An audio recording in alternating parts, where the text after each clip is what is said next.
Hi Ash class, welcome to our new topic. Each week we're going to be looking at a new country, and this week we are looking at the UK, and in particular we're looking at the coastal area of Cornwall.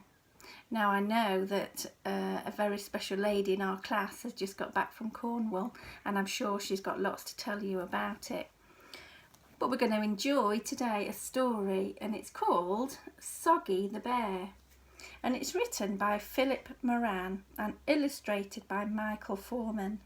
And the reason that we're reading this today is this is written by Philip and it's based in a Cornish seaside town. So enjoy the story.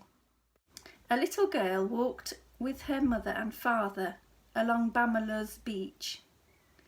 They had driven through the night to their holiday by the sea and were pleased to stretch their legs at last. It was a mysterious, almost secret beach, ringed about by cranky old cottages which seemed to grow up out of the rocks. While they waited for their holiday cottage to be made ready, the little girl built a sandcastle and placed her favourite teddy bear on top, so he could look out at the rocks and the blue-green sea.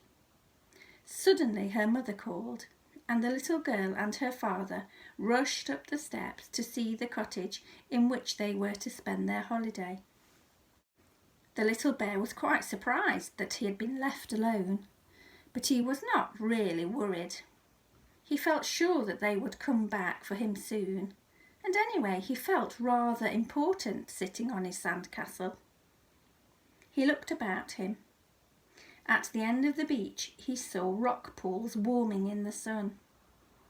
He looked out to sea and watched the small boats riding gently at anchor, rising slowly up and down as the waves passed under them.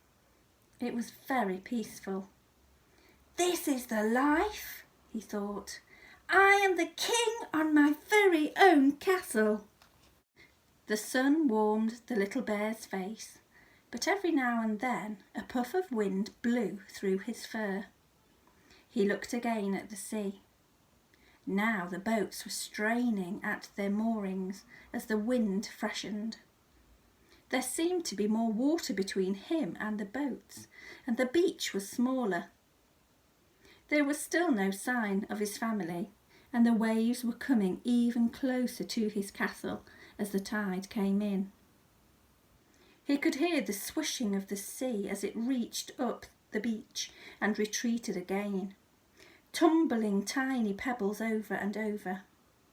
The sea grew louder as it came closer, but the little bear felt safe back on his sandcastle. He looked around at the beach. There was not much of it left.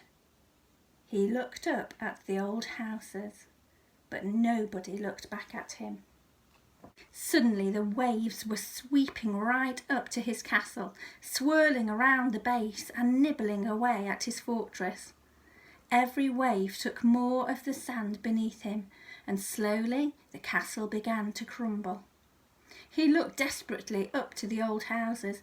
There was no sign of his family. Another wave hit the castle, and it shook as the sand slid away. The castle collapsed beneath him. He fell into the top of the tide and was swept away over the tumbling pebbles and into the sea.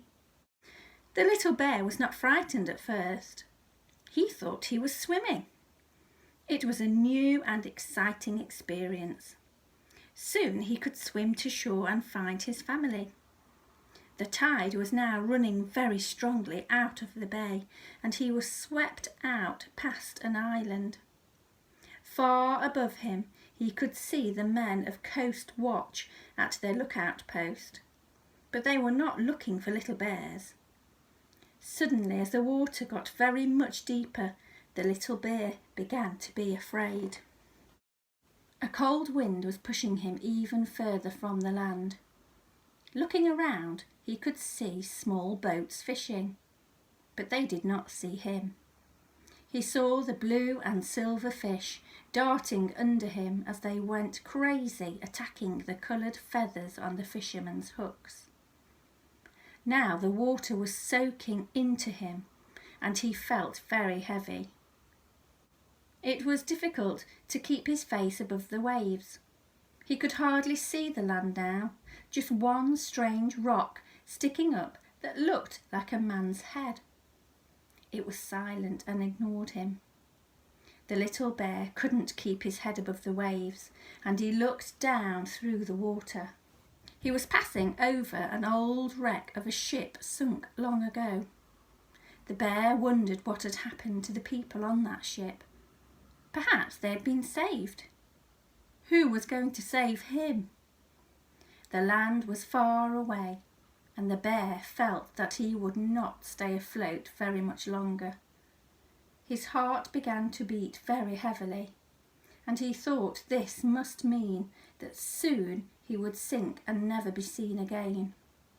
He felt very sad that he had not been more careful on the beach, and the pounding of his heart was now getting very loud. He managed one last look upward. Jack and his grandfather were out fishing. Fed up with catching mackerel, they had moved further offshore to look for cod. The steering wheel was tied over and the engine was running very slowly, so their fishing boat was circling in the tide as it ebbed down the coast. The noise the bear heard was not his heart, but the slow beat of the engine through the water. He struggled to wave as he drifted past. Jack's grandfather was well known for looking everywhere other than at what he was doing, and suddenly he saw the poor little bear lying very low in the water. Grabbing the gaff, he hooked the little bear by the scarf around his neck and hauled him into the boat. "There, Jack," he said, "not often we catch a bear out at sea, is it?" "You are a very lucky bear," said Jack, as he squeezed as much of the water out of him as he could. Then he sat him on the engine box to keep warm until it was time to pull in the lines and go home. Looking at the poor bedraggled bear, Grandfather said, "Oh, I don't know where you came from or who you are, so I shall call you Soggy from now on." Soggy did not care about having a new name. He was just glad to be safe and out of the water, even though the boat was very smelly and there were fish everywhere on the deck, and some of them were still looking at him. When the boat was tied up and all the fish landed, Jack and his grandfather took the little bear home. They gave him a nice, warm, soapy bath in a few inches of water so that he was not frightened this time.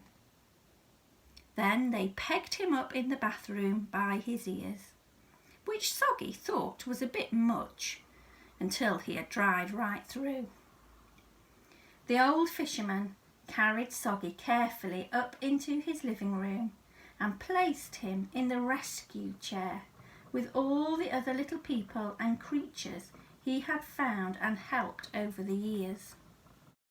Sometimes now Soggy goes with Jack's grandfather to schools to help him tell children about how dangerous it can be if you are not careful on the beach and by the water. "You must always take care," Grandfather tells them. "Remember what happened to Soggy?" In his new home, Soggy sits with his friends and looks out at the sea. Sometimes he wonders where the little girl is who left him on the beach. He would like to tell her he is safe and happy, and maybe one day she will pass by his window and they will meet again. So I hope you enjoyed that story, and look out for the next Soggy adventure. I think we're reading that one tomorrow. See you soon. Bye bye.